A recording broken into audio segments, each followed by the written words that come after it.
Hello.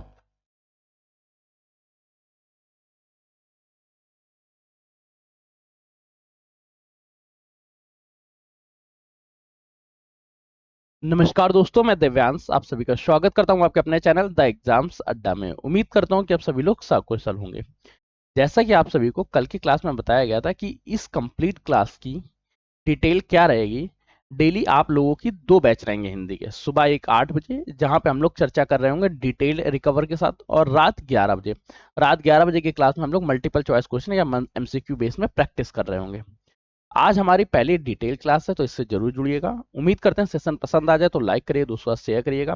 Channel बनाए, channel को subscribe कर लीजिएगा, क्योंकि आपके ये सब क्वेश्चन हमारे लिए मोटिवेशन का और आपके लिए सिलेक्शन के प्रति एक नया कदम होता है। ये जो हैंड रिटेन नोट्स हैं, ये सारे के सारे नोट्स आप लोगों को हमारे व्हाट्सएप ग्रुप और टेलीग्राम ग्रुप में प्रोवाइड करा दिए जाएंगे। अगर आप उनसे नहीं जुड़े तो अभी जुड़ जाइएगा, और कोशिश करिएगा ज्यादा से ज्यादा दोस्तों को शेयर करें ताकि वो सभी लोग इनसे जुड़ सकें। आज सबसे पहले भाषा का परिचय के बारे में चर्चा करते हैं कि हकीकत में भाषा होती क्या है। ये भाषा उपभाषा क्या है, विभाषा क्या है, भाषा का निर्माण कैसे होता है, कैसे इसमें समय समय पे अपग्रेडेशन या सुधार होता गया, वर्तमान समय में क्या है स्टेटस है, इन सभी विषय में चर्चा करेंगे। साथ में हम मुख्य तौर पे हिंदी भाषा पढ़ रहे हैं, तो हमारी चर्चा का स्रोत तथा हमारी चर्चा का उद्देश्य हिंदी भाषा के बारे में ज्यादा गहन अध्ययन करना है। अच्छा, भाषा क्या? सबसे पहले भाषा से समझिए। भाषा क्या है? केवल अपने मन के विचारों को एक स्थान से, एक व्यक्ति से दूसरे तक पहुंचाने का माध्यम है। भाषा क्या है? अपने मन के विचारों को, अपने मन में उभरने वाले विचारों को दूसरों तक पहुंचाने का माध्यम भाषा कहलाता है। अब अगर कामता प्रसाद गुरु जी की चर्चा करें तो उन्होंने बताया, भाषा वह साधन है जिसके द्वारा मनुष्य अपने विचारों को भली भांति प्रकट कर सकता है तथा दूसरे के विचारों को समझ सकता है। अच्छा, भाषा क्या है? भाषा किसी की पैतृक संपत्ति नहीं है कि ये एक्स घराने में या वाई घराने में लगातार उत्पन्न होती जा रही, उन्होंने सुधार किया। भाषा समाज की प्रकृति है। एक्स घराने ने भी सुधार किया, उसके यहाँ रहने वालों ने भी सुधार किया, उन्होंने भी सुधार किया, जो मिलते थे उन्होंने भी सुधार किया। इस प्रकार से भाषा क्या है? भाषा एक सामाजिक संपत्ति है, यह पैतृक नहीं है। भाषा में क्या रहता है कि आपके बोलने का लहजा थोड़ा सा अलग हो सकता है, मेरा लहजा थोड़ा सा अलग हो सकता है, और ये अलग अलग लहजे अलग अलग तरह से कार्य कर रहे होते हैं। इस तरह से भाषा लगातार परिवर्तनशील हो जाती है, नैसर्गिक क्रिया है।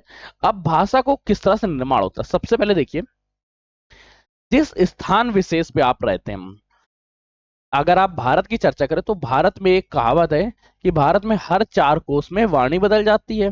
हर कोस कोस बदले वाणी, और हर 4 कोस बदले पानी। मतलब पानी से ज्यादा भारत में वाणी बदल जाती है। वाणी क्या है कि आप जिस स्थान पे लेते हैं, जैसे आप मिर्जापुर में रहते हैं तो मिर्जापुर की एक विशेष भाषा है। मिर्जापुर में भी आपका जो क्षेत्र विशेष है, जिस क्षेत्र स्टेट या राज्य जिले के अंतर्गत आप रहते हैं, उस जिले का भी भाषा अलग होगी। जिला छोड़ो, मोहल्ले की भाषा अलग होगी। मोहल्ला क्या, कभी कभी आपकी मातृभाषा भी अलग अलग होगी। अच्छा, ये मातृभाषा राजभाषा में अंतर क्या है, ये ध्यान रखना। मातृभाषा का मतलब ये होता है वह भाषा जो हम अपनी माता से स्वतः सीखते हैं, उसे हम मातृभाषा कहते हैं। हो सकता है आपके परिवार में हिंदी बोली जाती है, परंतु अगर माता जी की इंग्लिश में कमांड अच्छी है तो आपकी इंग्लिश मातृभाषा हो जाए। हो सकता है कि आपकी मराठी मातृभाषा हो। जो माता द्वारा हमें पैतृक रूप से प्राप्त होती है उसे मातृभाषा कहते हैं। बोली क्या है? भाषा का वह स्थानीय प्रारूप जिसमें ग्रामर या व्याकरण का लोप होता है, उसे बोली कहते हैं।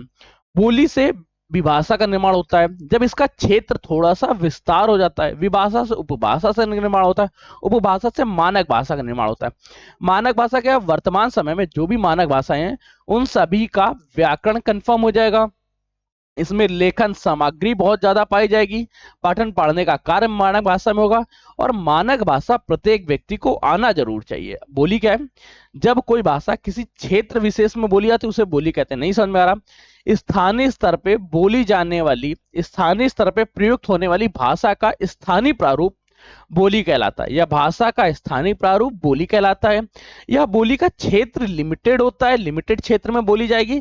साथ में इसमें व्याकरण का अभाव रहता है। इसमें जब व्याकरण नहीं होगा तो व्याकरण के साथ साथ इसमें लेखन एवं पठन का कार्य भी नहीं होता है। घरेलू व स्थानीय बोलचाल भाषा है। देशी शब्दों व घरेलू शब्दों की शब्दावली होती है।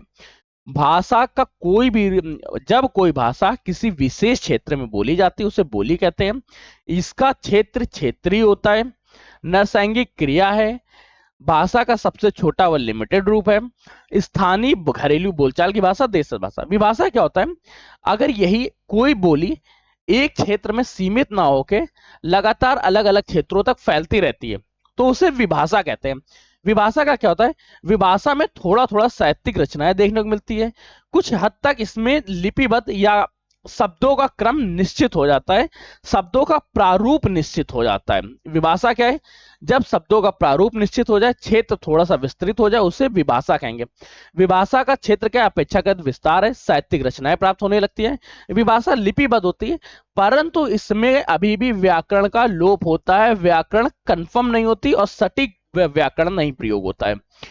इसका क्षेत्र कई जिलों तथा कई राज्यों तक फैला रहता है। फिर चर्चा करते हैं उपभाषा। उपभाषा क्या है? विभाषा का भी विस्तृत रूप या विभाषा से भी बड़ा रूप जो राज्यों तक फैला रहता है। इसमें जिले नहीं, इसमें राज्यों में कवर किया जाता है। उपभाषा को कई बार बोलियां भी कहा जाता है, जैसे अवधि बोली हो गई, देवनागरी, ठीक है, देवनागरी तो लिपि रही, ठीक है, जैसे अवधि बोली हो गई आपकी, ठीक है, ब्रज बोली हो गई। तो बोली क्या है? उपभाषा को कभी कभी बोली भी कहा जाता है। सामान्य प्रकृति की बोलियों को एक उपभाषा वर्ग में रखा जा सकता है। फिर हम लोग चर्चा करते हैं कुछ तौर पर, जैसे राष्ट्रभाषा क्या होती है। राष्ट्रभाषा क्या है? राष्ट्रभाषा वह मानक भाषा, मानक भाषा तो आपको कंफर्म हो गया, मानक भाषा किसे कहेंगे? वह भाषा जिसका ग्रामर निश्चित हो, लिपिबद्ध हो, उस भाषा को मानक भाषा कहेंगे। राष्ट्रभाषा क्या? वह मानक भाषा जो देश के अधिकतर निवासियों या द्वारा बोली या समझी लिखी जाती है। अपने राजनीतिक, सामाजिक, साहित्यिक व सांस्कृतिक गौरव के कारण राष्ट्रभाषा का दर्जा प्राप्त करती है। पूरे देश को राष्ट्रीयता के एक पिरो में या एक सूत्र में पिरोने का कार्य करती है, परंतु भारत की कोई भी राष्ट्रभाषा नहीं है। राजभाषा क्या है? राजभाषा का मतलब बस इतना समझिएगा कि सरकारी कामकाज की भाषा। जब कभी आपसे पूछ ले सरकारी कामकाज की भाषा क्या है, सरकारी कामकाज की भाषा को राजभाषा कहते हैं। हिंदी भाषा को 14 सितंबर 1949 को राजभाषा के रूप में स्वीकृत किया गया था। भारत में हिंदी और इंग्लिश दोनों राजभाषा है। अब आपसे क्वेश्चन पूछा जा सकता है कि 14 सितंबर को भारतीय हिंदी दिवस मनाया जाता है। क्यों मनाया जाता है? क्योंकि 14 सितंबर को भारत में राजभाषा के प्रारूप में हिंदी भाषा को स्वीकृत किया गया था। राजभाषा क्या है? सरकारी कामकाज में प्रयुक्त होने वाली भाषा। अच्छा, एक इथोलॉजी की रिपोर्ट है जिसका 27वां संस्करण फरवरी 2024 को हुआ था। इसमें पता चला कि भारत में कुल 7164 जीवित भाषाएं हैं और इस बार का एथोलॉजी के सर्वे का एम क्या था? विश्व की भाषाई परिस्थितियों पर डेटा की गुणवत्ता में सुधार करना। ये एक रिपोर्ट है जिस रिपोर्ट का नवीनतम संस्करण भी फरवरी 2024 में आया, इसलिए इसका डाटा याद रखिएगा। कुल भारत में या विश्व स्तर में आपसे चर्चा किया जाए, विश्व में कुल 7164 भाषाएं हैं। अब आपसे चर्चा करते हैं सबसे ज्यादा बोली जाने वाली भाषा कौन सी है। अगर विश्व स्तर पर चर्चा करें तो सबसे ज्यादा अंग्रेजी भाषा बोली जाती है जिसके लगभग 1.5 बिलियन वक्ता है। सेकंड नंबर पे चीनी या मंडेरिन भाषा बोली जाती है जिसके 1.1 बिलियन है। थर्ड नंबर पे बोली जाती है हिंदी भाषा जिसके 602 मिलियन वक्ता है। फोर्थ नंबर पे स्पेनिश भाषा बोली जाती है जिसके 548 है। इसी के साथ याद रखिएगा सातवें नंबर पे बंगाली भाषा बोली जाती है जिसके 273 मिलियन वक्ता है। मतलब विश्व में दो सर्वाधिक बोले जाने वाली भाषाओं में दो भारतीय भाषाएं शामिल हैं। एक हिंदी भाषा जो लगभग 602 मिलियन लोगों द्वारा बोली जाती है, दूसरी बंगाली भाषा जो लगभग 273 मिलियन लोगों द्वारा बोली जाती है। अब अगर एग्जामिनर डायरेक्ट क्वेश्चन पूछता तो ये पूछ सकता है, और अगर थोड़ा सा क्वेश्चन अच्छा सा पूछना चाहे तो विश्व स्तर पे भारतीय भाषाओं को बोले जाने वाले लोगों की संख्या लगभग कितनी है? तो याद रखिएगा लगभग 875 मिलियन लोग विश्व स्तर के भाषाओं में से भारतीय भाषा बोल रहे होते हैं। ठीक, इससे ज्यादा थोड़ा सा डाटा दिया जाएगा, कभी कभी 890 या सीधे 900 मिलियन दे दे, तो फिर आप लोगों को कंफर्म रखना है कि भाषा उत्तर प्रदेश, ये इतनी भाषाएं विश्व स्तर पे भारतीय लोग बोलते हैं। और 2011 की जनगणना में ध्यान रखें, 2011 की जनगणना से कंफर्म हुआ था कि 121 प्रमुख भाषाएं तथा 270 मातृभाषाएं, इसको छोड़ देते हैं। अच्छा, इसी के साथ कुछ अनुसूचित भाषाएं एवं गैर अनुसूचित भाषाएं होती हैं, क्योंकि इसके बाद जो हम लोग पढ़ने वाले उसमें ये काम देगी। अनुसूचित भाषाएं क्या है? जिस भाषा का उल्लेख भारतीय संविधान में किया गया है उन्हें अनुसूचित भाषा कहेंगे। गैर अनुसूचित जिनका उल्लेख भारतीय संविधान में नहीं किया गया भारत के परिप्रेक्ष्य में। अगर अनुसूचित भाषा की चर्चा करें, अनुसूचित भाषाओं को या सूचित भाषाओं को कुल 96.71% लोग बोलते हैं और गैर अनुसूचित भाषा को 3.29% लोग बोलते हैं। अगर भारत की चर्चा करें तो भारत में हिंदी बोलने वाले कुल 57% लोग हैं और अंग्रेजी बोलने व समझने वाले लोग 10% हैं, बंगाली समझने वाले लोग लगभग 9% हैं। अगर मातृभाषा के क्रम में चर्चा करें, मातृभाषा का मतलब क्या होता है? वह भाषा जो व्यक्ति को अपनी माता से स्वतः सीखने को मिलती है उसे मातृभाषा कहते हैं। मातृभाषा को सिखाने के लिए किसी ट्यूटर की आवश्यकता नहीं होती, इसको मानव स्वतः सीख जाता है।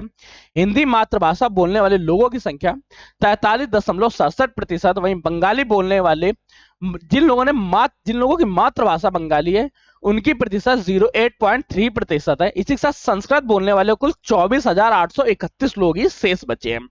तो ये भी डाटा याद रखिएगा, भारत में संस्कृत बोलने वाले कुल 24,821 लोग ही बचे, ये लगभग एक्सटेंट होने वाले हैं, तो इन पर सुधार की आवश्यकता है।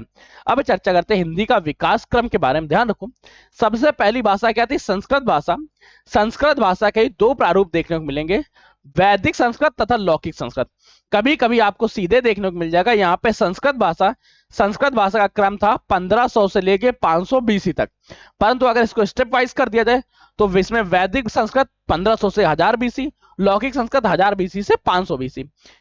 इसके बाद पाली भाषा जो थी ये भगवान बुद्ध द्वारा प्रयुक्त की गई, भगवान बुद्ध द्वारा प्रयुक्त सर्वाधिक भाषा है। पाली भाषा 500 से पहली ईस्वी। इसके बाद क्या रहा? प्रकट भाषा क्या है? भगवान महावीर जी द्वारा प्रयोग की गई भाषा है। अपभ्रंश, प्राचीन हिंदी, मध्यकालीन हिंदी, आधुनिक हिंदी। याद करने डाटा याद रखो, वैदिक संस्कृत का प्रयोग कब से किया गया? 1500 से लेके 1000 बीसी तक। लौकिक संस्कृत का प्रयोग 1000 से 500 बीसी तक। पाली संस्कृत 500 से पहली ईडीवी तक।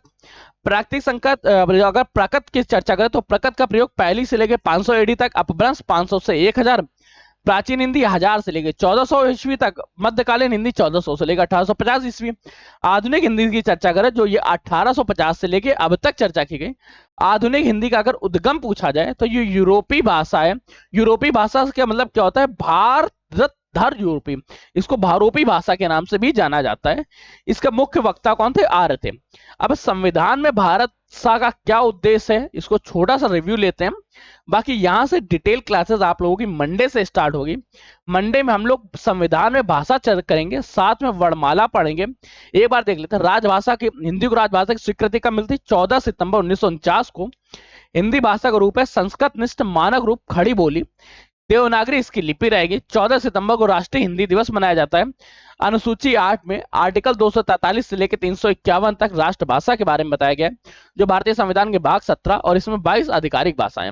अब एक एक आर्टिकल के बारे में क्या है, इस बारे में कल चर्चा करेंगे। पत्राचार की भाषा क्या होती है, राष्ट्रपति किस तरह से लोगों के साथ कनेक्ट करेंगे, इन सभी के बारे में कल के। आज के सेशन को यही रख रहे हैं। उम्मीद करते हैं आपको सेशन पसंद आया होगा। अगर पसंद आया तो लाइक करिएगा, दूसरा शेयर करिएगा, चैनल पर चैनल को सब्सक्राइब कर लीजिएगा, क्योंकि आपके एक सब्सक्रिप्शन हमारे लिए मोटिवेशन का और आपके सिलेक्शन के प्रति एक नया कदम होता है। तब तक के लिए कीप स्टडी, कीप स्माइलिंग, पढ़ते रहिए, मुस्कुराते रहिए। पढ़ाई मुस्कुराहट एक साथ अच्छी लगती है, अकेले में दोनों ही अधूरे हैं। धन्यवाद दोस्तों।